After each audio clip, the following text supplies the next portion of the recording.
Top. Bonsoir à tous. Bonsoir. Comment ça va? Ok. Alors, le cours de ce soir, le titre, c'est Sortir de toutes les épreuves. On va essayer d'expliquer, essayer de voir comment on peut sortir de n'importe quelle épreuve au monde. Pas qu'on a la clé à ça, mais la Torah, elle explique tout le fonctionnement d'une personne. Et quand on connaît le fonctionnement, on peut savoir comment réparer tous les problèmes qu'on a dans notre vie. Donc, on va essayer d'un peu expliquer tout ça en détail. Et Bezrat Hashem, on espère qu'on arrivera à comprendre comment réussir, Bezrat Hashem. Le Rav Raikin, il disait comme ça, tomber dans la boue, c'est humain. Rester dans la boue, c'est animal. C'est-à-dire quoi? Ça veut dire que ça arrive de tomber. On peut tomber. On a des épreuves, on a des souffrances dans notre vie, etc. On a des erreurs qu'on fait. Mais notre travail, il est de se relever, de sortir de la boue. Y rester, c'est un problème. Tomber, ça arrive. Si on avait été des anges, alors c'est un problème. Mais comme on est des humains et que l'erreur et que Dieu il a laissé place à l'erreur, puisqu'avant de créer le monde, il a créé la tchouva, le retour vers lui, le repentir. Donc, automatiquement, ça veut dire que le monde, il est basé sur l'erreur et sur la porte de secours qui est la tchouva. Donc, maintenant, savoir comment sortir de la boue, comment sortir des épreuves, c'est ce qu'on va essayer d'expliquer dans le cours. Alors, il faut savoir comme ça. On va expliquer le fonctionnement. La Gemara nous dit En isurim belochet. Il n'y a pas de souffrance sans averot, sans péché. C'est-à-dire que tout ce qui nous arrive sur terre est le fruit de nos actes, en bien comme en mal. Si je fais des bonnes actions, je vais m'amener sur moi des bonnes choses. Okay. Si je fais des mauvaises actions, je vais m'amener sur moi des mauvaises choses. Dans ce monde-là.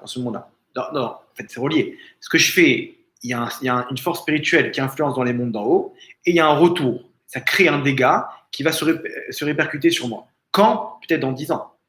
Peut-être sur quelqu'un d'autre. Peut-être Rav Shalom sur ses enfants, sur sa femme, etc. Il y a plein de trucs qu'on ne va pas voir tout de suite. Parce que vous imaginez bien que si quelqu'un il fumait une cigarette Shabbat, et que d'un coup, le pied de la chaise, il se casse et il tombe sur la nuque et il meurt, il n'y a plus de libre arbitre. Donc Hachem, il laisse le libre arbitre à la personne de façon à ce que on puisse arriver nous-mêmes à réparer notre chemin, le chemin qu'on a pris. Maintenant, donc, on est le fruit de nos actes. Ça veut dire si quelqu'un il a des épreuves, ce qui est responsable, c'est lui-même. Lui-même. Et comment c'est possible? Je suis gentil, je fais rien de mal à personne, etc. Pourtant, il est dans une épreuve terrible. Il a mal, il souffre, il n'arrive pas à avoir des enfants, il n'arrive pas à se marier, il n'arrive pas. Il y a plein d'épreuves aujourd'hui. Le monde, il est rempli d'épreuves. Le monde, il est rempli de souffrances.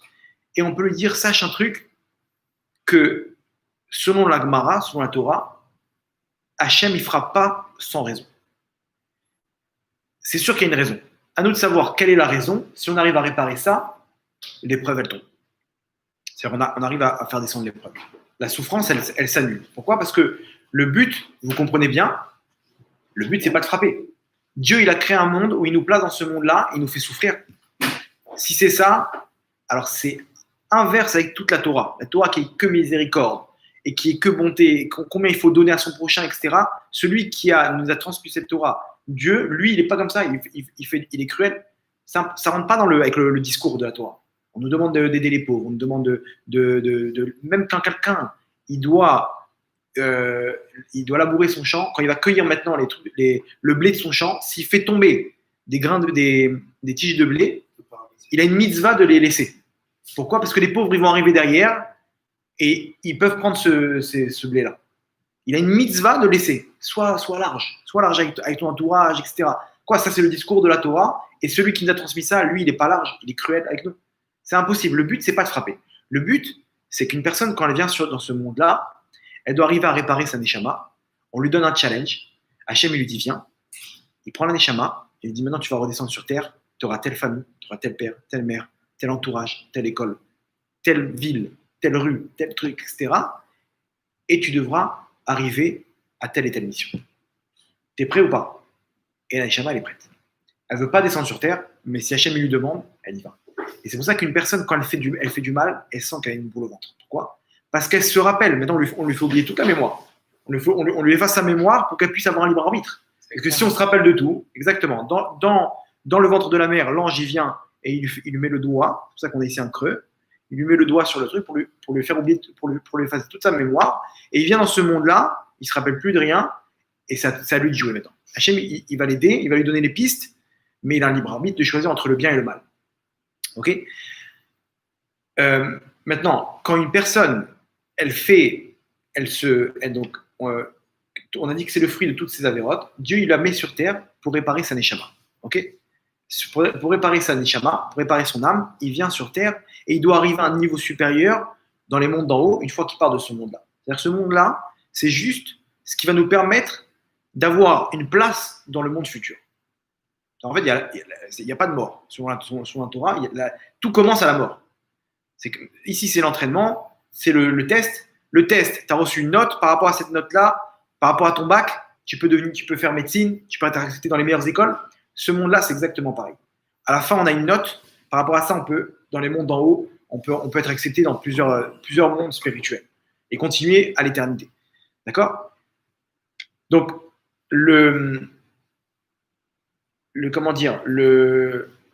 donc une personne, elle est venue pour réparer sa neshama. Maintenant, le but, Hachem, il va lui dire, t'inquiète pas, je vais te mettre sur terre, mais tu vas pas te tromper. Pourquoi? Parce que si tu te détournes de ton chemin, de ton objectif, je serai là pour te faire des appels de phare. Gentiment, jusqu'à qu'au bout d'un moment, Hachem, il est obligé d'employer les grands moyens, de secouer cette personne pour pouvoir la réveiller. Pour pas qu'elle revienne après 120 ans, hein, après la vie, après la mort, et qu'elle dise, mais attends, mais pourquoi tu savais que je devais réparer ma neshama, il fallait m'aider. Tu voyais que je partais dans le Mauvais chemin, Hachem, t'aurais dû intervenir. Ta carte blanche pour intervenir maintenant. J'ai pas envie de revenir dans ce monde-là et faire encore 3-4 vies. Je veux arriver à mon objectif le plus rapidement possible. Donc, Dieu, il sait très bien ça, et c'est pour ça qu'il nous fait, les épreuves, elles sont là pour venir nous rappeler qu'ici, on a pris un mauvais chemin. Comment?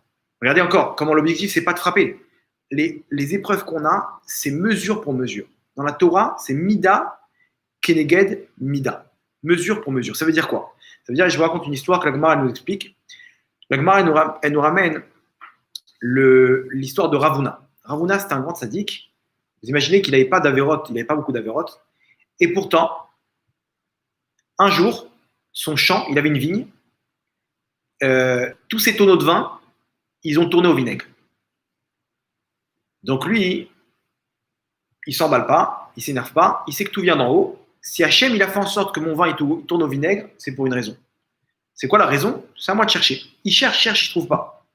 Il se retrouve en cours avec ses élèves et il leur dit, peut-être vous voyez quelque chose que moi je ne vois pas sur mes actes. Des fois, une personne ne voit pas ses défauts. Donc il leur dit, si vous pouvez m'aider, qu'il y a quelque chose de... Alors, il y a un de ses élèves, il lui dit peut-être qu'il y a une avéra qui est là, que ça peut être qu'une avéra. Alors le Rav, il ne comprend pas. Il sait à ce point-là une avéra. Il lui dit quoi? Tu me soupçonnerais de faire des avérotes? Qu'est-ce qu'il lui répond, l'élève? Il lui dit, avec tout le respect que j'ai pour vous, vos arabes, mais vous soupçonnez que Hachem, il vous a envoyé une épreuve sans raison, qu'il s'est trompé. Il lui dit, t'as raison. Il lui dit, t'as quelque chose à me dire? Tu t'as vu quelque chose? Il lui dit oui. Le jardinier, il avait un jardinier là-bas qui s'occupait de la vigne, il n'a pas été payé comme il faut. Il n'a pas reçu son salaire comme il faut. Alors le Rav, il lui répond, il lui dit, tu sais pourquoi je ne l'ai pas payé comme il faut? Parce qu'il a tendance à arrondir un peu ses salaires, il se sert tout seul, on va dire comme ça. Il ne voulait pas dire qu'il volait, il dit gentiment, bon, disons qu'il se sert tout seul. Donc, selon la halakha, on a le droit de se rembourser sur quelqu'un qui nous vole. Je vous donne un exemple. Par exemple, moi, je loue un appartement chez un propriétaire. Je lui dis, écoute, il y a de la moisissure sur le mur. Tu peux venir repeindre le mur. Il y a de la moisissure, il faut repeindre. C'est à lui de le faire. Il me dit, écoute, non, reste comme ça, c'est pas grave, c'est rien du tout, on peut vivre avec, etc. Il veut pas. Qu'est-ce que je fais? J'appelle un peintre, je le fais venir, ça me coûte 100 euros, ok? Et moi, le prochain salaire, je lui enlève 100 euros le prochain loyer, je lui enlève 100 euros de ce que je devais lui donner. On peut faire ça. si je dois me faire ce mur, si c'était sous sa responsabilité à lui, alors je peux me faire rembourser comme ça. Donc, qu'est-ce qu'il a fait Ravuna? Il dit, attends, il est en train de me voler, je vais me rembourser son salaire. Il a pris quoi? Il a pris 3 caisses de vin. Il n'y a pas de problème. Combien ça coûte une bouteille de vin? Je vais faire le minimum et je vais l'enlever de son salaire. Et il lui a dit, peut-être que c'est pas à toi de régler les comptes. À ton niveau, peut-être tu dois pas arriver à ce niveau-là de se dire de lui régler les comptes toi-même. Laisse Hachem régler les comptes. Mais il t'a raison. J'avais pas vu cet angle de vue. Il a dit, OK. Il a calculé, il a fait un petit calcul rapide. Combien il s'est fait rembourser? La différence. Il a appelé, il a fait un chèque et il lui a donné la différence. À ce moment-là, la Gemara raconte que le vin, il y a 2 avis dans la Gemara. Premier avis, que le vinaigre, il s'est retransformé en vin. Il y a eu une transformation chimique qui a fait que le vinaigre, il a repris une forme de vin. Deuxième miracle qu'Hachem il a fait, que le cours du vinaigre, il a dépassé le cours du vin. Donc en fait, il était gagnant. Son vin, il a perdu, mais il y a eu une pénurie de vinaigre dans le monde. Il y a eu un truc, etc., qui a fait que le vinaigre, il a monté, et c'était hors de prix. Donc, une fois qu'il a pris conscience, maintenant, comment vous voulez qu'il sache que c'est un problème de vol? Dieu, il est obligé de lui mettre un problème dans son argent à lui pour lui faire comprendre qu'il touche à l'argent des autres. Pourquoi? Parce que le but, c'est pas de te punir. Le but, c'est pas de te faire du mal. Le but, c'est que tu arrives à comprendre ici que dans ta neshama, il y a un problème. Il y a quelque chose qui ne va pas. Et c'est quoi la preuve? La preuve, c'est que dans ton argent, il y a un problème. Tu as perdu ton vin, tu as perdu une fortune. C'est que toi, tu fais perdre de l'argent à quelqu'un. Donc, mesure pour mesure, tout ce qui m'arrive au monde, comment je veux réparer? Il suffit juste de voir qu'est-ce qu'on me fait maintenant. Il y a quelqu'un qui n'arrive pas à voir je sais pas, je donne un exemple. Il n'arrive pas à voir la lumière au bout du tunnel dans la parnassa, dans l'argent. Et il se dit, comment je fais maintenant? J'arrive pas à sortir la tête du trou. Peut-être que toi, tu fais du mal à la parnassa de quelqu'un d'autre. Peut-être que toi, tu as quelque chose en main, tu as du vol. Les gens ne savent pas. Je donne un exemple. Un héritage, selon la Torah, il n'y a que les hommes qui peuvent prendre l'héritage. C'est que les filles c'est que les fils qui se partagent l'héritage selon la Torah. S'il a fait un testament, on suit ce qu'il a dit dans le testament. S'il n'a pas fait de testament, disons qu'il reste que le père, la somme, elle est partagée, l'héritage, par les fils. Pourquoi pas la fille, la pauvre? Parce que la fille, elle rentre dans le mazal de son mari. Elle va toucher avec l'héritage de son mari. Maintenant, ils peuvent s'arranger entre eux. Ils peuvent dire, écoute, on se partage égal, on reçoit nous l'argent les enfants, mais on te donne ta part. Ils peuvent faire ça. Mais selon la Torah, ils ne sont pas obligés de le faire. Maintenant, si elle vient, elle prend un notaire. Elle dit, non, attendez, vous allez prendre le truc. Et elle prend l'argent, elle a du vol entre les mains. Parce que ça ne lui appartient pas. Selon la Torah, ça ne lui appartient pas. Combien de gens comme ça, ils ont partagé? Si tout le monde est d'accord, il n'y a pas de problème. Mais si les gens ne sont pas d'accord, c'est du vol. Alors quoi? Mais quoi, la pauvre, elle n'a rien? Non. Elle aura de son mari. Et si son mari, il n'a pas d'héritage, alors dans son mazal, elle ne doit pas avoir d'argent maintenant, point. C'est tout. Hachem, il a décidé qu'elle ne doit pas avoir d'argent à ce moment-là. C'est tout. Et les femmes là-bas avec qui, par contre, les femmes avec qui, eux, les fils se sont mariés, eux, elles reçoivent, qu'elles ne vont pas recevoir, elles, de leurs parents à elles, mais elles vont recevoir avec leur mari. Vous comprenez? Non, une histoire comme ça, une personne ne sait même pas qu'elle a du vol entre les mains. Si elle réfléchit, etc., Hachem, il peut la guider, cette personne-là, sur le problème. Donc maintenant, ici, une personne, alors je vous rassure, on n'est pas obligé de réaliser tout ce qui est écrit dans la Torah. Une personne, elle est venue pour réaliser certaines grandes lignes. C'est surtout sur ça qu'on va la punir. Surtout sur ça qu'on va mettre l'accent. Parce que c'est son rôle sur Terre. Vous comprenez? D'autres choses, par exemple, une personne qui est née, je sais pas, en campagne en France, on ne va pas lui exiger maintenant de connaître tous les détails de l'halakha. Par contre, qu'est-ce qu'il connaît lui? Il connaît le kiddush Shabbat. Il sait qu'il faut mettre les tefilines. Sur ça, on va être exigeant avec lui. Vous comprenez? C'est ce qu'on lui a transmis, sur ça on va être exigeant. Sur les autres choses, il ne connaît pas Shabbat encore, on ne va rien lui dire. On ne va pas lui faire un mesure pour mesure alors qu'il ne sait pas c'est quoi Shabbat. Par contre, il met les tefilines. Sur ça, un jour, il ne va pas mettre les tefilines, il risque d'avoir une blessure au bras. Qu'est-ce qui se passe? Mon bras, il a un truc. Ah, peut-être vérifier les tefilines. Ok, il vérifie. Effectivement, elles n'étaient pas cachères, il y a un problème, etc. C'est comme ça que ça marche. Chaque chose, mida kenegen mida. Parce qu'Hachem, il ne veut pas nous punir. Hachem, il veut notre bien, il veut nous amener à la réparation de notre neshama, à réaliser ce qu'on est venu faire sur Terre. Se réaliser soi-même et réaliser le but qui a été défini sur Terre pour nous. Vous comprenez? Donc ça veut dire maintenant qu'Hachem, comme un père, il va nous montrer c'est quoi le problème parce que ce problème-là, il nous empêche d'arriver au bien qu'il y a pour nous. D'accord? Une fois qu'on a trouvé le problème, tout de suite, Hachem, il enlève le problème. Donc en fait, des fois, les épreuves qu'on a, ils sont dus à nos actes. Ils sont dus à nos actes. Comment on fait? À nous de faire un examen de conscience. Moi, j'ai pris l'habitude comme ça. Tous les soirs, je prends 10 minutes, un quart d'heure. Et Cheshbon Nefesh, examen de conscience. J'ai pris ça sur moi depuis déjà longtemps. Et ce qui se passe, c'est que dans la journée, je n'attends pas de maintenant les choses s'accumulent. Dans la journée, je peux très vite scanner ce qui m'est arrivé dans la journée. Et j'arrive à voir maintenant ce qu'il y avait de bien, ce qu'il y avait de pas bien. Je sais, voilà, aujourd'hui, tout à l'heure, j'ai fait quelque chose de pas bien. Peut-être je me suis un petit peu emporté avec mes enfants. Peut-être comme ça, peut-être comme ci, etc. Et je fais une genre de prière à Hachem. C'est-à-dire que c'est une Kabbalah que j'ai pris à Rosh Hashanah il y a 3-4 ans. Un quart d'heure. Aujourd'hui, je suis à 16 minutes. J'ai rajouté 1 minute au Rosh Hashanah dernier. Juste une petite Kabbalah comme ça, juste pour montrer un effort. 1 minute. Aujourd'hui, j'ai un chronomètre, 16 minutes comme ça, de compte à rebours. Et 16 minutes, je commence avec déjà examen de conscience. Et je parle avec Hachem et je lui dis voilà, merci Hachem, aujourd'hui tu m'as donné ça, tu m'as donné ci, etc. Par contre, sur ça, j'étais pas bon. Et tout de suite, je fais tchouva, j'essaie de prendre des dispositions, etc.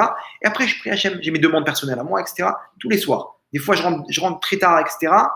Hop, je sais que j'ai oublié mes 16 minutes. Je prends mon chronomètre avant de dormir comme ça, il peut être 1h, 2h du matin, je le fais. Je ne perds pas le truc. Et comme ça, une personne, elle vit une aventure avec Hachem.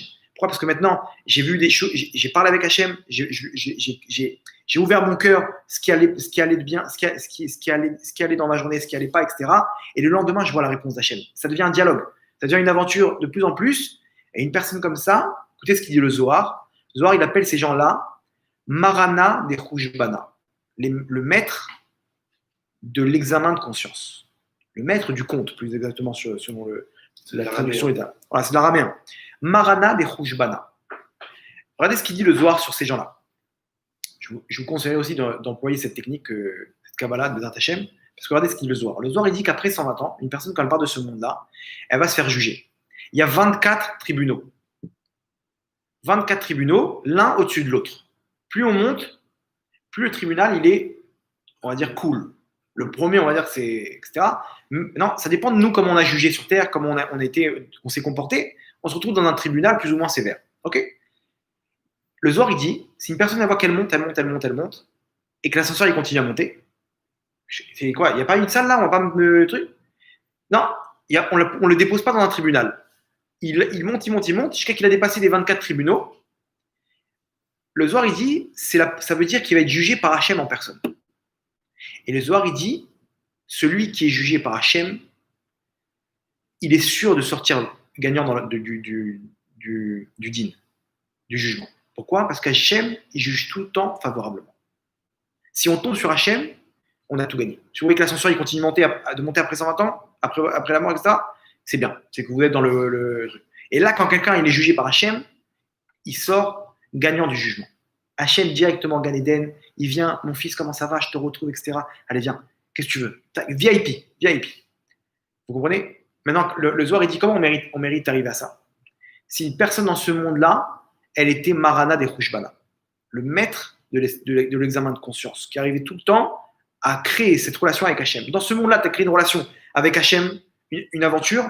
Après ce monde-là, Hachem, il te dit maintenant, viens, il te prend par la main, il te dit, n'aie pas peur, c'est moi qui vais m'occuper de toi maintenant. Tu vas passer par aucune personne, aucun ange, aucun truc, aucun tribunal, tu es avec moi. Ça prend combien de temps? Un quart d'heure par jour? On peut le faire en 2 minutes, 3 minutes. Moi, je faisais un quart d'heure par jour, j'ai rajouté 1 minute, pour vous dire. Ça, une personne, elle vient, elle n'a plus qu'à faire un examen de conscience. On peut commencer par 5 minutes. Par 30 secondes même. Tu vois un peu le truc. Bon, généralement, quand je commence, au début, j'avais pris 10 minutes, je me rappelle. Et après, tout le temps, je débordais. Tu fais le minimum, 5 minutes. Prévois 5 minutes avec ton chronomètre. Vraiment 5 minutes. Linéaire. Et après, des fois, tu es bien. Tu es dans une demande, etc. Tu vois, tu vas déborder. Tu peux faire même 20 minutes, une demi-heure facile. Imagine-toi à la fin de ta vie. C'est combien de minutes tu t'es rapproché d'Hachem. Et tu vis toute la journée. Tu vis avec le moindre problème. Il est traité et il est mis de côté. Les problèmes, tu as fait tchouva dessus. Tu t'es arrangé, etc. Tu as prié. C'est une vie. C'est une personne, elle prend une autre direction. Il passe une aventure avec Hachem. Pourquoi? Pour 5 minutes par jour, ça vaut le coup. Surtout au mois des boules, où Hachem, il attend ça avec impatience. C'est le mois où Hachem dit, mais parle-moi, mon fils. À ce moment-là, je suis avec toi. Tous les autres mois, c'est difficile de se rapprocher d'Hachem. Le mois des boules, c'est Hachem qui descend. C'est lui qui vient, il se met à côté de toi. Il dit, qu'est-ce que tu as besoin de quelque chose, mon fils? Tu veux quelque chose, ma fille? Prie, n'aie pas peur. Je distribue des cadeaux. À Elul, c'est comme ça. Le mois des boules, en ce moment, juste avant Rosh Hashanah. Donc maintenant, on a compris une chose. Comment ça fonctionne dans les mondes d'en haut? Chaque acte qu'on fait, en bien comme en mal, ça se retourne contre nous. Mesure pour mesure. Vous allez voir qu'il y a d'autres. Là c'est le premier type d'épreuve. C'est quelque chose qu'on arriverait à mettre l'accent dessus. Je sais, je réfléchis comme ça, je fais mon examen de conscience. Je sais que j'ai fait du mal à une personne. Je sais. La personne, elle y arrive, ça peut prendre longtemps. Il prie Hachem, aide-moi à trouver. Et d'un coup, il va arriver à un cours de Torah, on va lui mettre l'accent sur une mauvaise action. Et dire, ah mince, tu vois, c'est ça, je crois que c'est ça. Mina Shamaim, d'en haut, on m'a donné le message. Et Hachem te guide. Pourquoi? Parce que le but, c'est que Hachem veut que tu arrives à ta réparation. Il veut que tu arrives à ton but. Donc, il ne va pas te laisser dans le flou. S'il voit qu'une personne, elle est sincère, elle veut réparer, Hachem, il lui montre la avéra qu'il faut réparer. Cette personne-là, elle fait tchouva sur cette avéra-là, elle prend des dispositions, elle essaie de, si elle a fait du mal à une autre personne, elle essaie de se faire pardonner, etc. Et l'épreuve, elle saute. Comment faire? Comment je peux savoir? Généralement, c'est mesure pour mesure. Tu as fait du mal à quelqu'un, peut-être que cette personne-là qui me fait du mal, mon patron, il me fait du mal, peut-être que tout. Pourquoi il m'a pris comme son. Je sais pas, des gens comme ça, ils m'accordent, je sais pas, des histoires, ils se font humilier du matin au soir. Il me dit, mais qu'est-ce qui m'arrive? Je me fais humilier. Peut-être que tu as humilié quelqu'un avant. Je sais pas, non, réfléchis. Peut-être que tu as fait du mal à une personne. Et maintenant, Hachem veut te faire comprendre le mal qui a été fait. Et donc, ton patron, il s'en prend que à toi. Pourquoi? Parce que c'est mesure pour mesure. Vous comprenez? C'est comme ça que ça marche. Des fois, c'est pas évident de le voir. Des fois, c'est des allusions. Mais en tout cas, demander à un rave, d'avoir un rave à côté de soi, le docteur de la Neshama. Quand il y a un problème, on va voir un médecin. Ok? Voilà. Il dit, qu'est-ce que tu as? J'ai mal à la gorge, j'ai le nez qui est truc, j'ai de la fièvre, j'ai perdu le goût et l'odorat. Oh, c'est le Covid. Ok, voilà. Comment il a réussi? Il connaît les symptômes. Ok, tu lui donnes deux symptômes. J'ai mal au ventre, j'ai comme ça et comme ça. Il te dit, c'est ça. J'ai comme ça. Ah, va faire un IRM. Pourquoi ok, c'est comme ça que ça marche. Maintenant, comment dire, le Rav, c'est pareil. Rav, voilà, j'ai des problèmes dans ma parnassa, j'ai des problèmes comme ça et comme ça et comme ça. Ok, Shabbat, non, Shabbat, c'est pas. Ah, ok, bon, voilà. Shabbat, c'est la source de la bracha. Tu es bloqué dans ta vie. Est-ce que tu as un problème il y a un manque de bracha. Peut-être que tu touches dans ce qui donne la bracha. Shabbat, ça donne la bracha. Donc, peut-être si tu es coincé aujourd'hui dans ta vie, c'est peut-être à cause de Shabbat. Vous comprenez? Tout simple. Le Rav, pour lui, il sait exactement qui, quoi, comment. On parle et lui, il va te dire les problèmes que tu as dans ta Neshama.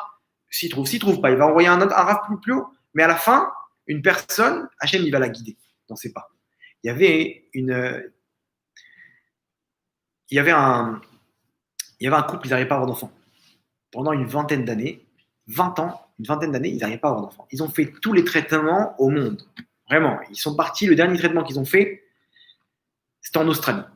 En Australie, ils sont partis là-bas, on leur a dit là-bas, il y a une clinique, il y a un professeur, peut-être que lui, il sait exactement comment opérer par rapport à ci et ça, etc. Ok. Ils sont partis là-bas. Conclusion du professeur, madame, vous ne pourrez jamais avoir d'enfant. Je suis désolé. Ils sont partis, ils sont rentrés chez eux.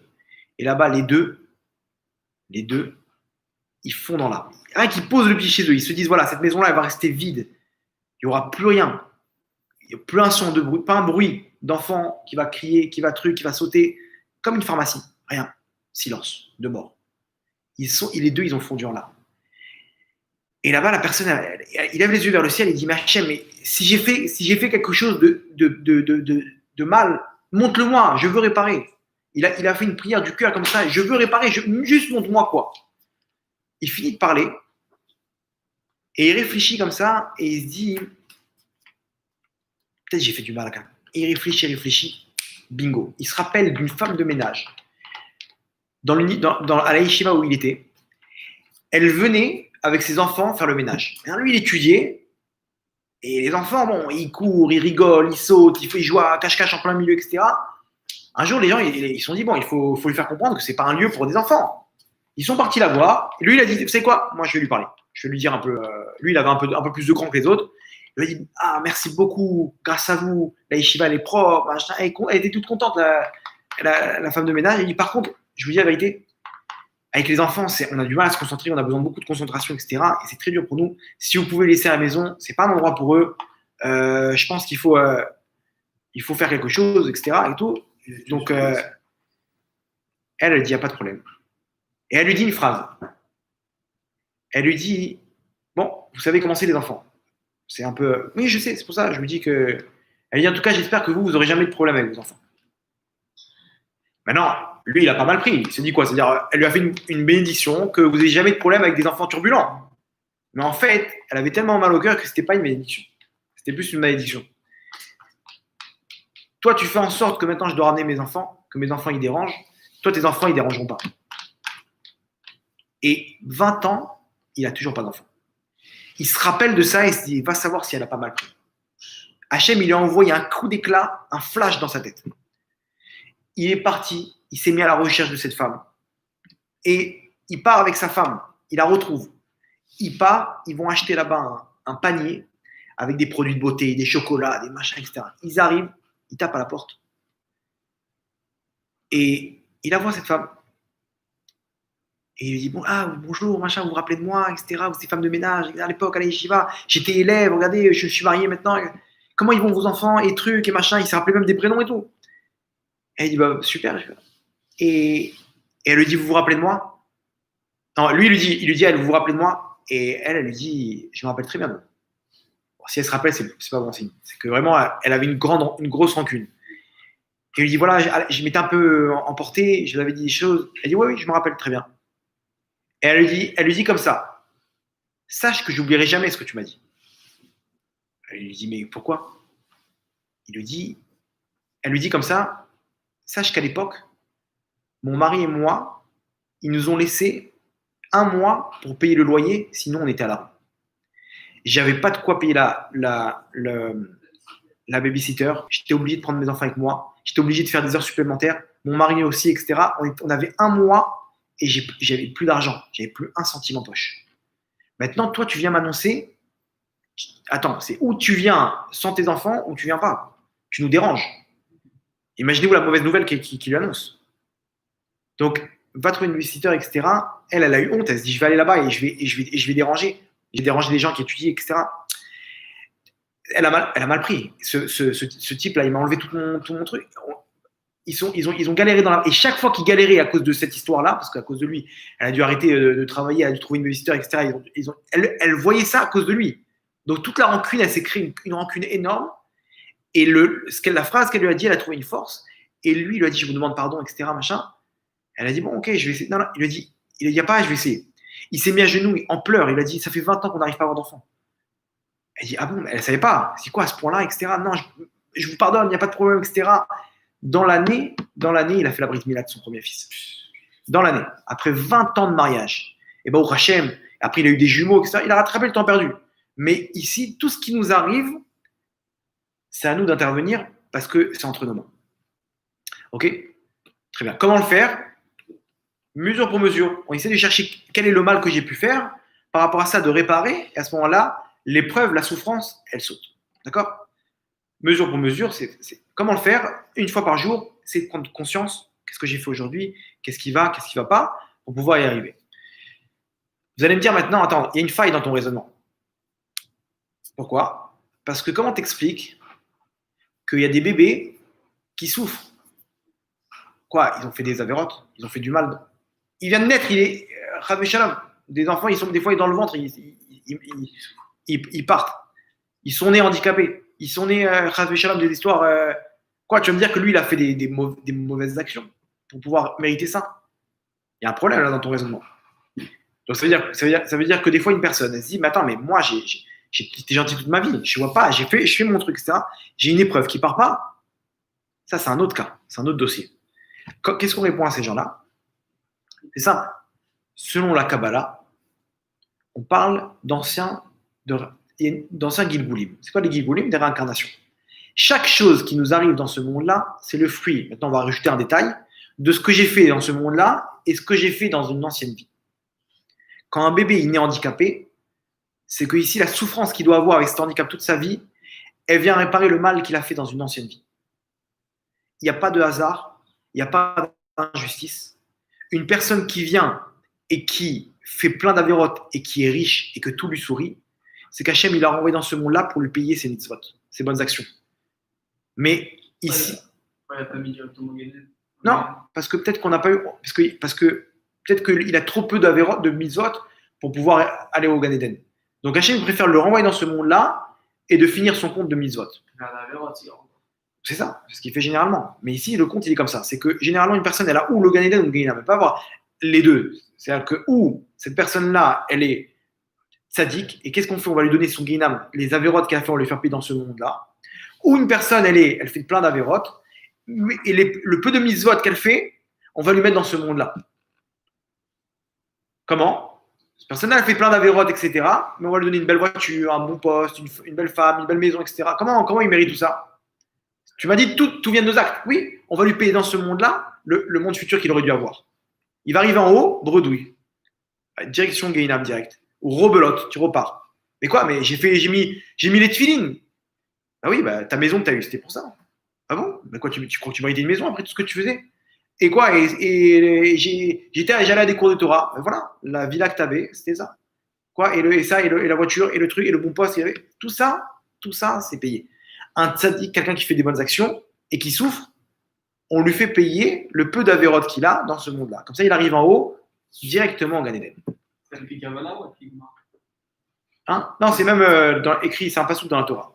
Hachem Meshalem les son av la vido. Hachem, il paye à ceux qui font des avérotes, au Rechaim, la vido pour le perdre dans le monde futur.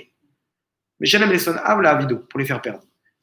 C'est-à-dire quoi? Il leur paye leur monde futur dans ce monde-là pour les faire perdre après 120 ans dans le monde futur, leur faire perdre leur Gan Eden. Pourquoi? Parce que c'est ridicule. Tu vas aller avec 3 mitzvot au Gan Eden. Non, vaut mieux, soit tu viens bien, soit tu viens pas du tout. Vous comprenez? Ok. Maintenant, une personne, donc, elle vient dans ce monde-là, elle est conditionnée avec ce qu'elle a fait dans la vie d'avant. On avait fait un cours sur les Gilgulim, je ne sais pas si vous vous rappelez. On expliquait comment Rabbi Akiva, qui était un tzaddik énorme, comment il est mort d'une façon atroce. Peigné avec des peines de fer comme ça, ils ont déchiré la peau, et là-bas, lui, il sourit, il fait le schéma Israël et il meurt comme ça. Comment c'est possible qu'un tzaddik, il a vraiment des avérotes pour mériter ça? Regardez le cours là-bas, on explique tout le fonctionnement par rapport au parallèle de son ancienne vie. Bref, en tout cas, des fois, il y a des épreuves, et on n'arrive pas à mettre le doigt sur le problème.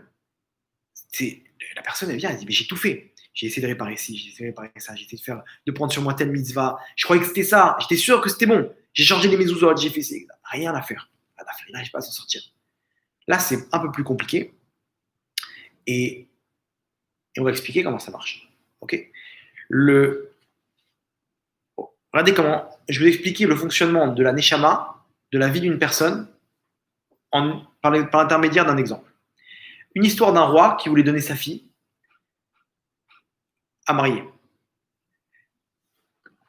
Maintenant, il voulait choisir la meilleure personne, il a fait une sélection, et il est tombé sur 3 personnes, les 3 qui méritaient le plus au niveau de leurs caractéristiques, au niveau de leur qualité, et leur force, c'était des hommes de guerre, etc.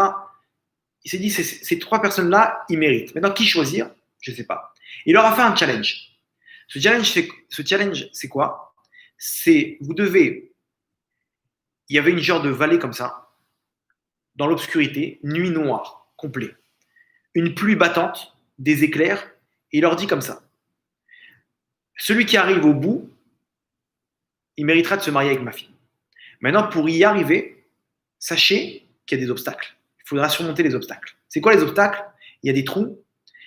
Dans les trous, il y a des serpents, il y a des scorpions, il y a des dunes, etc. Il y a plein d'obstacles. Et il ne faut pas se rater parce que si vous tombez avec des serpents ou des scorpions, c'est terminé pour vous. Le premier, il va pour s'élancer. Maintenant, imaginez-vous, nuit noire dehors. Donc le roi, il est là avec toute son palais, etc. Ils attendent de voir le résultat. Et le premier, il réfléchit, il se dit, bon, quelle est la probabilité que je tombe sur un trou? Je vais taper un sprint jusqu'au bout, et c'est moi et ma chance. Et il commence à taper un sprint.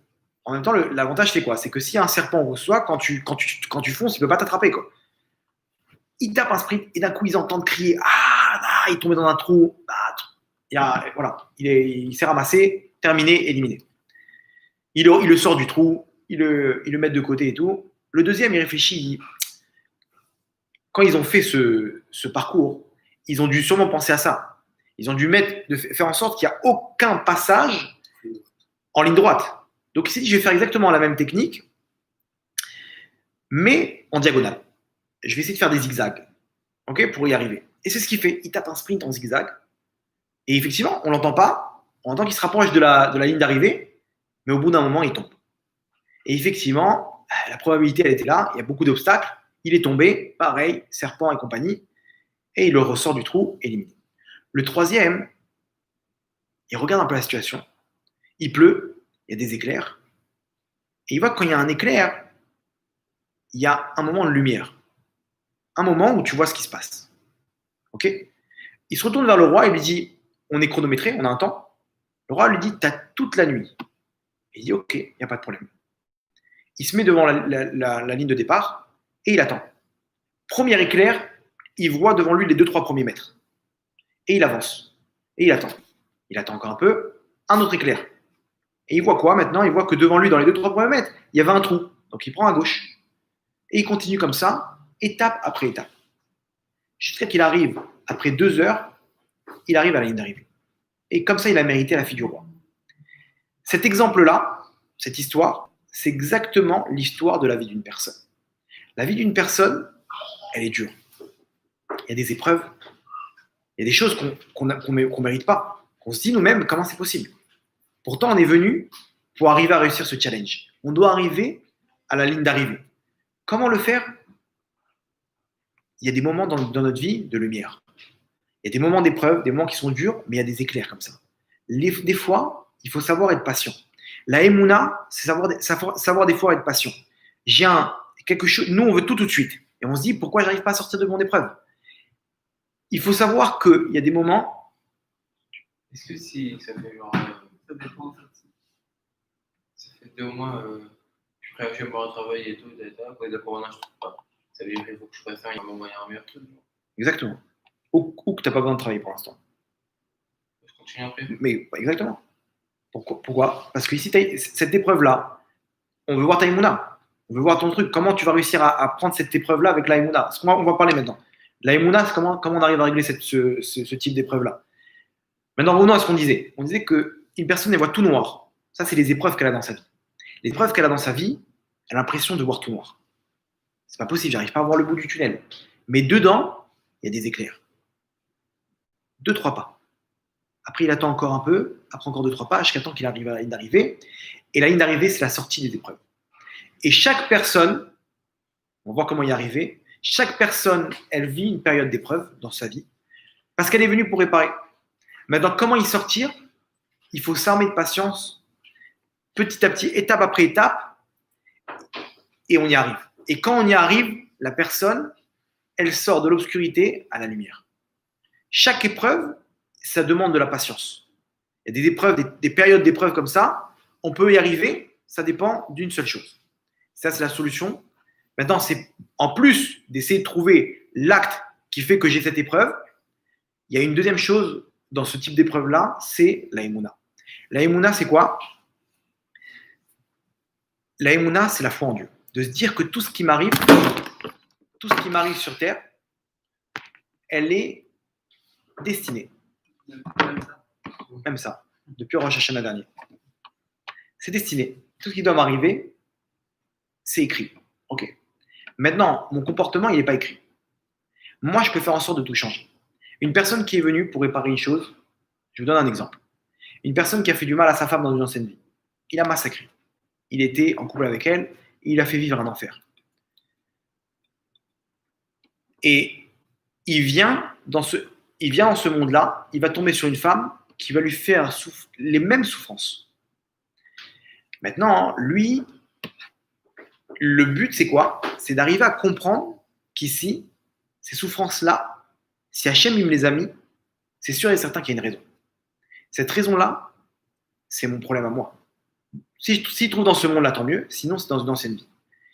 Alors quoi? De se dire que tout vient d'Hachem, la personne, elle peut grâce à ça réaliser le problème, résoudre le problème. Comment?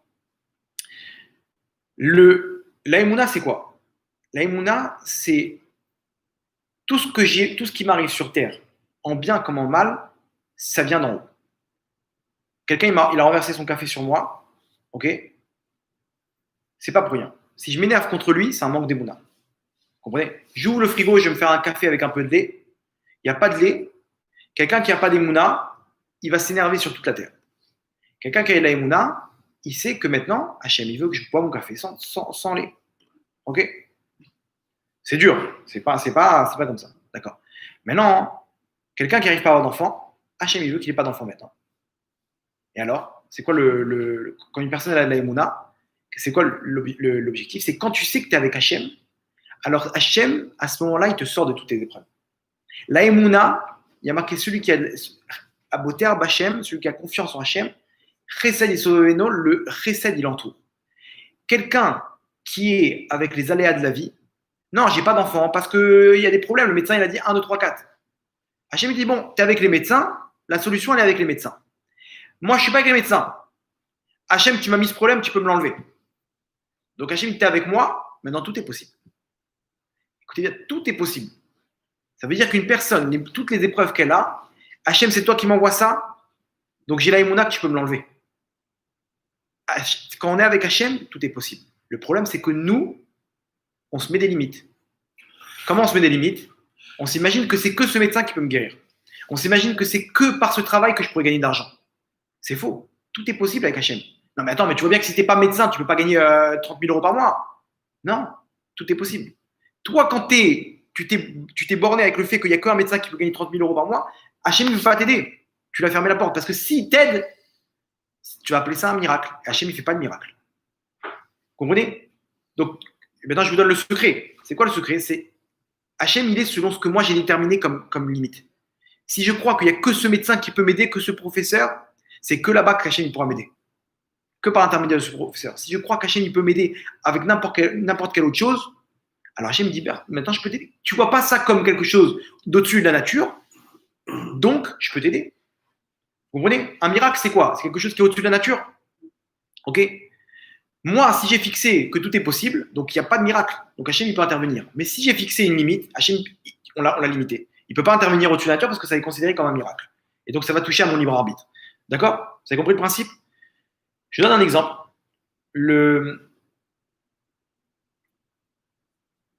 J'ai un élève, histoire qui s'est passée la semaine dernière, c'est une histoire de 2-3 ans. Il a des problèmes de santé qui l'empêchent un peu d'avancer dans sa vie. Il est bloqué, sans entrer dans les détails, etc.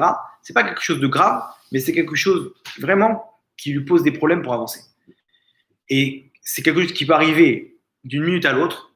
C'est des crises qu'il fait, etc., machin, qu'il peut rien faire. Il ne sait même pas s'il va se marier à cause de ça. Il ne sait même pas comment il va trouver un travail. Il ne sait même pas s'il voulait rentrer en yeshiva. Il ne peut pas à cause de ça. Tous ces problèmes-là, toutes ces histoires, il est bloqué. Parce que ça peut intervenir d'une minute à l'autre. Et à ce moment-là, il a besoin de prendre tout de suite un cachet ou un truc, etc. Il est bloqué. Et il vit avec ça. Et il passe une période de souffrance terrible. Parce qu'il est bloqué. Il est jeune, il a 17 ans. Et il ne peut rien faire d'autre. Maintenant, c'est un élève avec qui que je côtoie, et chaque fois, bon, on parle de ça, etc. Et là, il devait rentrer dans une yeshiva, et à cause de ça, ça l'a bloqué. Il a eu bloqué ou il n'a pas été accepté? Non, il a été accepté, mais ces problèmes-là de santé, elles ont intervenu juste avant qu'il rentre en yeshiva, et il a tiré une conclusion qu'il ne pourra pas rentrer en yeshiva à cause de ça. Et il vient, et il me dit, qu'est-ce que je fais? J'en ai marre, déprimé. Et il est parti voir tous les rabbinim, et il prie. Et il prend sur lui des choses, et il fait des mitzvot. Et c'est un vrai tzaddik, vraiment un vrai tzaddik. Mais sur ce point-là, il n'arrive pas à s'en sortir. Et il est bloqué, et il ne comprend pas qu'est-ce qu'Hachem veut de moi. Qu'est-ce que j'ai fait? Je lui dis, écoute bien, est-ce que tu es conscient que tout vient d'en haut ou pas? Oui. Donc, est-ce que tu es conscient que c'est Dieu qui t'envoie ça? Oui. Toi, tu as décidé que tu ne devrais pas avoir cette chose-là. Maintenant, Dieu, il en a décidé autrement. Je te pose la question, qui a raison? Il me dit, c'est Dieu. J'ai dit, ok, t'as accepté ça? Ok, il m'a dit, j'accepte. J'ai dit, maintenant, est-ce que tu es conscient que Dieu il peut te sortir de cette épreuve? Si c'est lui qui t'a mis ça, et que c'est le maître du monde, il peut te sortir de n'importe quelle épreuve. Et il me dit, je suis conscient. Mais comment il va faire? Non, tu vois, tu repars dans les scénarios. Oublie les scénarios. Oublie le pourquoi, du comment, pourquoi j'ai mis ça, etc. Viens, toi et moi maintenant, Est-ce que tu es conscient que Dieu, il peut te sortir à n'importe quel moment de ton épreuve ou pas? Il m'a dit oui. Ok, je lui ai dit c'est un bon départ. Maintenant, il me dit comment t'expliques que c'est justement maintenant que je dois rentrer à la yeshiva que Dieu il m'envoie tout ça? C'est pas possible. Il y a un problème. Il veut pas que j'entre à la yeshiva? Je lui dis non. C'est la preuve que tu es devant la ligne d'arrivée. Tu sais pourquoi? Je t'ai expliqué comment ça marche. Je lui dis comme ça, sache un truc, que le Yetzer Hara en haut, il a des budgets pour faire tomber une personne. Ça veut dire que maintenant, toi, il a reçu le Yetzer Hara un budget de je sais pas, une vingtaine de crises dans l'année. Maintenant, quand est-ce qu'il va te les placer ces crises-là? Dans les moments les plus propices pour que toi, tu tires une conclusion que tu es dans le mauvais chemin. Toi, tu as décidé d'aller à la yeshiva et juste avant, ça se réveille. C'est bizarre, non? D'un coup, il y a plein de crises. Parce que le Yetzer Hara, lui, il utilise tout son budget pour que toi-même, il ne peut pas te toucher le Yetzer Hara. Il ne peut pas te faire de mal. Mais il peut te faire tirer une conclusion de faire demi-tour. Et je lui dis, dis-moi la vérité. Tu n'as pas pensé à tout arrêter? Il m'a dit la vérité, oui, ça m'a traversé l'esprit. Je dis donc, tu vois, c'est la preuve que tu es devant la ligne d'arrivée. Lui, il utilise toutes ses cartouches, etc. Pourquoi? Parce qu'il sait très bien que tu as bientôt fini avec ça. La preuve, c'est quoi? C'est qu'il veut te faire changer d'avis. Si tu arrives à changer d'avis et d'abandonner et de perdre la Emouna, c'est que tu es devant la ligne d'arrivée et qu'il met toutes les armes dans la guerre, dans la bataille. Il m'a dit alors, qu'est-ce que je fais? Je lui ai dit, il faut redoubler d'efforts. Là, si tu es devant la ligne d'arrivée, il faut fermer les yeux. J'ai dit, écoute-moi bien. On va fermer les yeux, on va se mettre en mode Shema Israël. Shema Israël, on dit qu'Hachem, il est Echad, il n'y a rien d'autre, il n'y a que lui. Et il faut fermer les yeux. Pourquoi il faut fermer les yeux? Parce qu'il ne faut pas voir ce qui se passe autour de moi. La situation autour de moi, elle est terrible. Elle est terrible. Si je regarde ce que mes yeux me montrent, j'y crois pas. Je dis alors ferme les yeux et on avance. Sa mère, elle m'a appelé. Elle m'a dit, Rav Toledano, dites-nous ce qu'il faut faire, on le fera. Elle a dit, j'ai pris rendez-vous avec un Rav. Il est parti voir maintenant Rav Kanievski. Il lui a dit, t'inquiète pas, tu auras la réfoua chez les mains. Tu auras guérison complète. Il est parti voir Rav David Abouratsera. Il lui a dit, tu peux rentrer à la yeshiva, tu n'auras rien. Il est parti voir des gdolim, des grands, vraiment. Il me dit, j'en ai marre. J'en ai marre. Je veux pas qu'il me dise, je veux que tout de suite ça marche. Il a pris rendez-vous avec un autre Rav ici à Ashdod, le frère de Rabbi David Abouratsera, le petit frère. C'est un grand sadique aussi. Ses brachot, elles marchent. Et comment il est tombé sur ce Rav? Un chauffeur de taxi lui dit, ma fille, elle avait le cancer. Elle est partie voir ce Rav. Ce Rav, elle a dit, tu danseras à ton mariage. Elle lui a dit, promettez-moi, Rav. Il lui a dit, je te promets, n'aie pas peur. Il lui a fait une bracha et cette fille-là, elle a été guérie. Il avait rendez-vous avec lui samedi soir dernier. Ok? Et il me dit, qu'est-ce qu'on fait et tout? Je dis, perds pas la Emouna, garde, Hachem, il peut t'aider. Il me dit, ok, je vais voir ce Rav maintenant. Maintenant, peut-être que. Il m'a dit, tu sais quoi? Je vais le faire promettre. Il m'a dit, écoute-moi bien, je sortirai pas de son bureau s'il m'a pas promis que je guérirais. Je dis, bon, ok, tente le coup. Sa mère, elle m'appelle le dimanche, après donc le rendez-vous. Elle me dit, je vous raconte pas, il est dans un état catastrophique. Je dis, quoi? Qu'est-ce qui se passe? Alors, il est parti. Et quoi, c'est mal passé avec le Rav? Je lui dis, vous savez quoi? Je vais l'appeler. J'appelle cet élève et je lui dis, raconte-moi et tout. Il me dit, j'allais pour le faire promettre. J'attendais qu'il me dise, t'inquiète pas, tout va bien se passer. Pour le dire, promettez-moi. Il m'a rien dit. Il m'a dit, t'as un problème, va voir un médecin. Comment ça? Tu vas voir un spécialiste, quoi. Attends, mais c'est une blague. Et quoi, il n'y avait pas de bracha? À la fin, il a fait un petit réfouach cinéma comme ça, mais il n'y a pas de t'inquiète pas, tout va bien se passer. Le Rav, il lui dit, t'as un problème, va voir le médecin. Va voir un spécialiste. Mais non, il a été voir des médecins. Il lui dit non, va voir un spécialiste, un médecin au-dessus. Un genre de professeur. Il m'a dit, j'allais pour lui dire quelque chose, pour le faire promettre, etc. Et j'arrive pas à parler. Il m'a dit, je te promets, j'arrivais pas à parler. Je bégayais. Il m'a dit, les autres questions, je parlais normalement. J'allais pour lui faire promettre, je bégayais, j'arrivais pas à parler. Je lui ai dit, Hachem, il voulait pas que tu le fasses promettre. Parce que si tu avais promis, ça aurait peut-être marché, mais Hachem, il a un autre scénario pour toi. Il me dit, alors qu'est-ce qu'on fait? Sa mère, elle me dit, ok, dites-nous ce qu'on fait, on le fera. Là, il n'y a pas de problème. Je dis, il y a écrit dans la Gemara, il y a écrit les mauvais décrets, comment les annuler. On a fait d'ailleurs un cours sur ça, je ne sais pas si vous vous rappelez, comment annuler les mauvais décrets. Trois choses. Tfila, la prière, Tzedaka, la Tzedaka, et la Teshuvah. Trois choses-là, ils annulent l'exérode. Je lui ai dit, écoutez bien, madame Truc, je lui ai dit, vous allez réunir toute votre famille, vous allez mobiliser toute la famille. Et chacun, il va prendre sur lui quelque chose, une Kabbalah, un truc, une mitzvah, ça c'est la tchouva, premier niveau. Deuxième niveau, vous allez faire une chaîne de Teilim. Tout le monde prend des Teilim, des prières, des machins, etc. On avance avec ça. Troisième chose, chacun il met une petite pièce, un petit billet, une petite tzedaka pour la réfoua, pour la guérison de votre fils. Elle m'a dit, ok, j'ouvre un groupe WhatsApp, machin, etc. Elle m'a dit, Rav Toledano, vous savez pas ce qui s'est passé. Ma sœur, elle a pris la tsniout comme ça. Mon frère, il a pris de mettre les téfilines. Des trucs de fou. Et lui, il a pris sur le Shabbat. Elle a pris comme ça, etc. Ils ont lu des chaînes de Teilim en boucle. Et ils partaient en France. Elle me dit, on a rendez-vous avec Dr Berebi. C'est un professeur expert en la matière. Vendredi matin.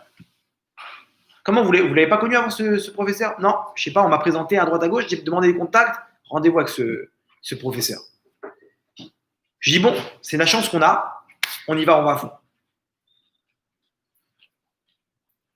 Ils vont vendredi matin, je reçois un appel de sa mère. Elle me dit, Rav Toledano, je voulais vous appeler à vous en premier. Je dis, qu'est-ce qui se passe? J'ai compris que c'était une bonne nouvelle, si elle voulait m'annoncer la nouvelle en premier. Elle me dit, écoutez bien. Elle me dit, le professeur, il m'a dit, comme ça, il y a une faille dans le dossier de votre fils que personne n'a vu. Il y a une finesse que personne n'a vue. Je sais exactement c'est quoi le problème. Il a eu un problème. Il faudra qu'il prenne un cachet. Le seul problème, c'est de trouver la dose. Et une fois qu'il aura ce cachet, il sera guéri à vie. Plus rien. Votre fils, il pourra se marier. Il pourra rentrer en yeshiva. Ce sera un grand Bedrat Hashem. Et il pourra être heureux, etc. C'est terminé. L'épreuve, elle est terminée, Madame Truc. Imaginez-vous la nouvelle qu'on lui annonce. Il est tombé sur une chose qu'il fallait lire entre les lignes. Personne n'a vu ça. Hachem, il lui a mis l'œil sur ce truc-là. Il lui a fait tomber sur quoi? Pourquoi ils ne sont pas tombés sur ce professeur avant? Il m'appelle, il me dit quoi? C'est terminé. L'épreuve, elle est terminée. Yeshua Hachem qui est Refaim. La Yeshua Hachem, la délivrance, la semaine dernière. La délivrance, comme la Gemara dit, comme un clin d'œil. Vous savez c'est quoi un clin d'œil? C'est-à-dire maintenant, je cligne des yeux. Ok? Des fois, la délivrance, elle arrive, on ne voit même pas comment elle arrive. La Emouna, il a cru, il a eu la foi qu'Hachem il pouvait le sortir de là. Hachem lui dit, mon fils, tu as mis la barre où tous les scénarios ils sont possibles, t'inquiète pas, je m'occupe de toi. Si pour toi, comment je vais faire pour m'en sortir, c'est impossible, Hachem ne peut pas intervenir. Il a ouvert il m'a dit, quoi, alors ce Rav, en fait, il a eu raison, il a vu qu'il fallait que je prenne rendez-vous avec ce spécialiste. Ce Rav, en fait, c'est lui qui m'a truc. C'est ça, c'est si, tout, il a commencé à faire tout le film. J'ai dit, non, rien du tout. Ici, tu devais passer par cette épreuve pendant 2-3 ans par rapport à ta Neshama. Et chaque chose, elles t'ont avancé. Chaque prière, bracha que tu as pris du Rav, c'est pas que ça marchait pas, c'est que ça te faisait avancer. Je dis, c'est comme un exemple, tu dois arriver à 15 000 points. 15 000 points, c'est la délivrance. 15 000, comment tu y arrives? Tu as pris une bracha là, 1000 points. Tu as fait comme ça, une prière comme ça, 200 points. Tu as eu telle et telle souffrance, tel et tel truc, etc. Jusqu'à temps que tu arrives aux 15 000. Maintenant, Hachem, il choisit que ça passe le 15 000e point, ça passe par ce professeur. Et avant ça, les 200 autres points qu'il faut, c'est ce Rav-là, etc. Plus tout ce qu'ils ont pris, sa famille, toutes les prières qu'il y a eu, etc. J'ai dit, tu sais pourquoi Hachem, il t'a bloqué la parole là-bas? Parce que sinon, on serait passé à côté de toutes ces mitzvot qu'ils ont pris sur eux, ta famille. Hachem, ça, c'est cette lumière, c'est toi qui l'as amenée au monde. Toute cette lumière-là, toutes ces mitzvot, tous ces actes, etc., c'est terminé. Hachem, il a fait en sorte que chacun, il a mis sa pierre à l'édifice pour arriver à la délivrance. Donc, chaque épreuve qu'on a, elle a un temps limite. Ce temps limite-là, il dépend de notre émouna. Bien sûr, d'essayer de prendre sur nous, comme on a expliqué au début du cours, par rapport à des avérotes, etc. Mais en tout cas, c'est comme ça que ça marche. Chaque chose, elle nous rapproche de la délivrance. Il n'y a pas de choses au hasard. Quoi, mais j'ai pris telle et telle chose, etc. Tu fais avancer. N'aie pas peur, tu ne perds pas ton temps. Quand arrivera le moment de la délivrance, Hachem, il ne manque pas de scénario. Hachem, il peut t'ouvrir la mer en deux et c'est terminé. Et d'un coup, tu n'arrives pas à te marier, tu trouves ton zivou. Tu n'arrives pas à avoir des enfants, tu trouves. Hachem, il te met sur la piste. Ce couple-là de 20 ans, c'est 20 ans de souffrance qu'il fallait. Ça aurait pu prendre moins de temps, ça aurait pu prendre plus de temps. Au moment où c'est terminé, Hachem, il lui envoie la pensée dans la tête pour pouvoir sortir de son exil. Le Rav Pinto, le Rav Ishaïou Pinto, il racontait que pendant 7 ans, il n'arrivait pas à avoir d'enfants. Imaginez-vous ce qu'il a fait pendant 7 ans pour avoir des enfants. Et des prières, et des trucs, et des mitzvot qu'il a dû prendre sur lui, etc. Il a remué ciel et terre. Rien. Un jour, il a ouvert la ketouba de sa femme, enfin la ketouba de leur mariage, il a vu que le nom de sa femme, il était incomplet. Et vous savez que des fois, il y a des problèmes pour avoir des enfants ou des problèmes de shalom bayit, parce qu'il y a un problème dans la ketouba. C'est bien de vérifier la ketouba quand il y a des problèmes de shalom bayit, ou que les gens n'arrivent pas à avoir d'enfants, ou les mezuzot. il vérifie la ketouba par hasard et il voit que le nom de sa femme, il est manquant. Il manque un. Elle avait 3 noms, il manque un nom.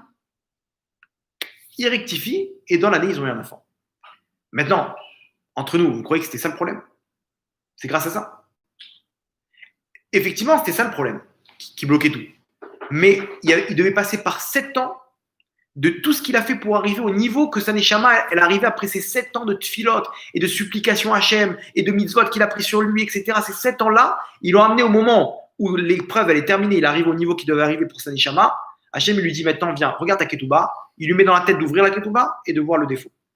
S'il avait fait ça avant, il serait libéré, mais il n'aurait jamais pensé à ça. Vous comprenez? Donc maintenant, tout dépend de nous. Tout dépend de notre émouna. Des fois, il y a des épreuves où on se dit, mais d'où ça vient ça? J'ai fait tchouva, j'ai pris sur moi des mitzvot, j'ai essayé de réparer des choses, j'ai demandé pardon à Pierre, Paul, Jacques, etc. Je suis toujours coincé, toujours des problèmes d'argent, toujours des problèmes de. Non, ici, maintenant, il faut que tu prennes une autre direction. Avec la émouna, tout est possible. Garde la émouna et tu vas voir des miracles. La émouna, elle te montre, elle te donne des choses, des scénarios qui sont venus de nulle part. Parce que pour Hachem, tout est possible. Pour Dieu, tout est possible. Et un juif, il a la possibilité d'avoir ce lien avec Hachem juste si on lui fait confiance. C'est quoi lui faire confiance? Alors viens, maintenant viens, on va voir si quand le médecin il te dit madame, vous n'aurez pas d'enfant, si tu vas pas lui rigoler au nez au médecin. Pourquoi? Parce que toi, tu vas me dire qu'est-ce qu'Hachem il a prévu pour moi. Tu peux me dire selon comment ça s'appelle, mon analyse, il y a de faibles chances que vous allez avoir d'enfants. Mais toi, tu vas te décréter que j'aurai jamais d'enfants. Vous savez combien il y a de dossiers miracles de la médecine dans les hôpitaux? Que le médecin, il disait, cette personne-là, elle va mourir. Elle ne pourra pas vivre. C'est plus un miracle. Si ça arrive pas, c'est ça. Maintenant, pour eux, c'est des miracles. Mais une personne, pour elle, attends, t'es pas venu. Dieu, il t'a donné l'autorisation de guérir. Il t'a pas donné l'autorisation de me faire désespérer. Donc, chaque chose qui m'arrive sur Terre, elle est destinée, elle est déterminée. Maintenant, j'ai entre mes mains la force de faire changer les choses. Quand on récapitule un peu ce qu'on a dit, d'abord de faire un examen de conscience. Parce que chaque acte que je fais, elle m'influence mesure pour mesure. Donc, s'il m'arrive quelque chose, à moi de voir ce mal-là qu'on me fait, c'est peut-être le mal que j'ai fait quelque part. Et donc, de réparer par rapport à ça. Si ça revient toujours, c'est peut-être que ça vient, c'est conditionné avec un Gilgoul d'avant. Et si c'est ça, comment je fais pour m'en sortir? Alors là, aie confiance en Hachem. Là, tu lèves les manches et tu dis Hachem, je suis avec toi. Il n'y a pas de problème. J'avancerai, même si ça va prendre du temps. Cette épreuve, c'est de l'obscurité. Dès qu'il y aura des moments d'éclair, Hachem dit vas-y mon fils, prends sur toi encore une mitzvah. Avance là-bas, à gauche, droite, etc. Et à la fin, tu vas arriver à la ligne d'arrivée et tu vas te marier avec la fille du roi. Et à ce moment-là, c'est terminé. Cette personne-là, elle a tout gagné. Elle a 2 heures de galère dans l'obscurité et après, sa vie, elle a changé complètement. Une personne, des fois, elle passe des moments d'obscurité. Elle peut y arriver, Hachem va lui envoyer les appels de phare pour pouvoir la guider. Top. Maintenant, il y a un trou. Attends un petit peu. Des fois, il faut savoir être patient. On veut tout de suite la chose, mais se dire, Hachem, j'ai tout mon temps. Tu veux que l'épreuve elle dure toute ma vie? Il n'y a pas de problème. C'est très, très dur. On a le droit d'avoir mal. Continue à prier. Continue à garder dans ma tête, tout est possible. Hachem, il peut me libérer à n'importe quel moment de mon épreuve. Et quand on a ça, on est sur on est en 3e dimension là.